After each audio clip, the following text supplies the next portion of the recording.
Throughout my career as a project manager, I've had the pleasure of working with loads of different people from many different nations. And one thing I've observed of my colleagues who don't speak English as a first language is that they can sometimes struggle to communicate effectively with English clients, particularly over email. So in this video, I wanted to give you 3 very simple tips to follow that will help you to do this 10 times more effectively.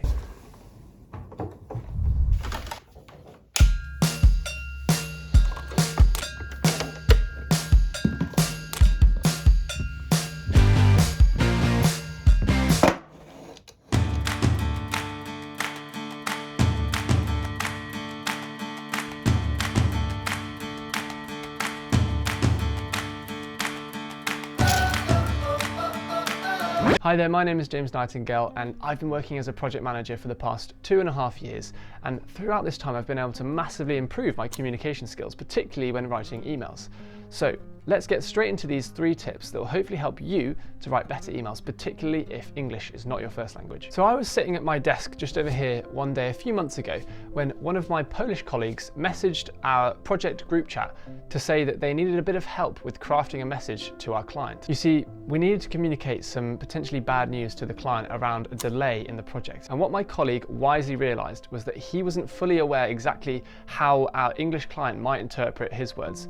He had written a message that was incredibly clear and had all the right contents, but potentially the way he'd crafted it might not have landed the best with this English client. So this is the first point. Understand the culture that you are communicating from, wherever you are from, whatever your background is, and understand the culture that you are communicating into. So in the case of my project, I work with a great group of guys who are from Poland, and they are incredibly self-aware and they recognize that their culture in Poland tends to be a lot more direct. There's a lot less fluffing around the point like we do in England, and there's a lot more just straight to the point, direct language. So in this scenario, an email might have looked like the following. Dear Barry, the building works have been delayed as they were too slow in submitting the drawings to the manufacturers.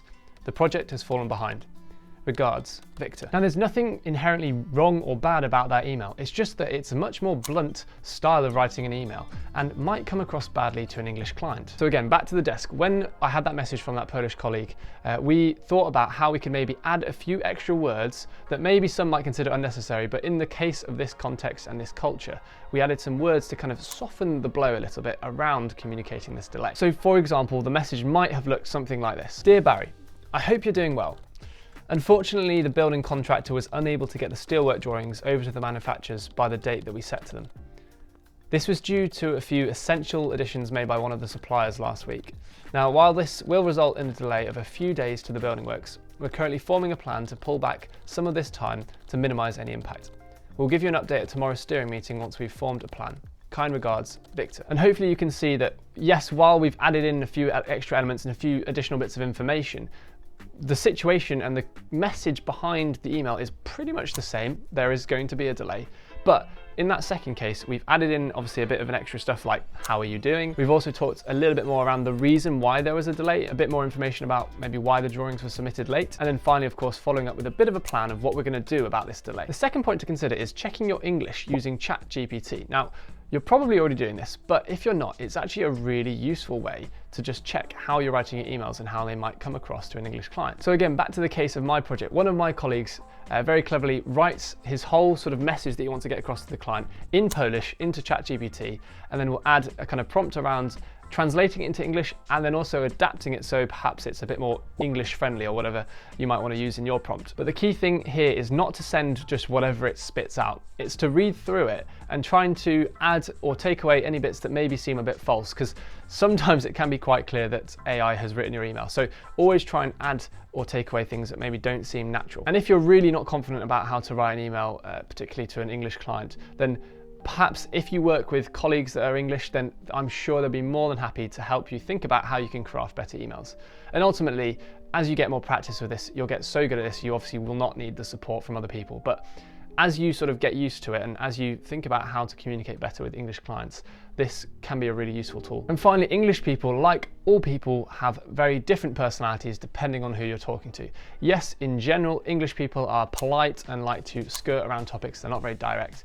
But even so, within the English culture, of course, there's a variety of different personalities. So the final point really is make sure you understand the personality style of your client or person that you're communicating with. So for us on our project, our client is very direct. He's quite blunt, straight to the point, and he's what we would consider a D style on the DISC profile. Now, if you don't know what the DISC profile is, it's just one tool that allows you to understand different personality styles, and you can generally place people within a grid. And I've made a whole other video about personality styles using the DISC model. You can check that out if you want to.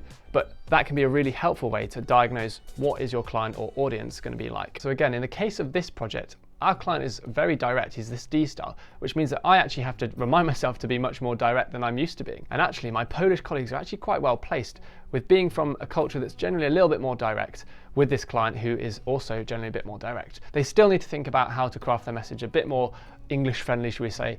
But even so, they're in a much better position because of that research that they've done into personality styles. And by the way, if anyone gives you a hard time for not having perfect English, then sod them, because they don't realize the massive value that you bring coming from a different culture. We need more diversity within projects. It will just only help.